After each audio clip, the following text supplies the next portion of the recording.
The typical mistakes that startups make range from not protecting their intellectual property. So they'll start with picking a name and they'll start branding their product, but they don't do the analysis as to whether or not under trademark law they're protected. People think if they pick a name and they start a corporation that they're protected. It's not that simple.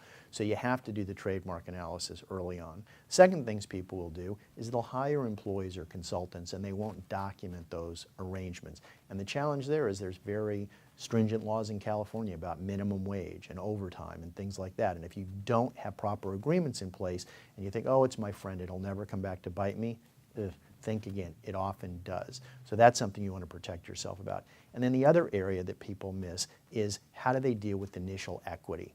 So for instance, they'll sometimes give somebody, hey, you can have 5% of the company. We'll call it non-dilutive.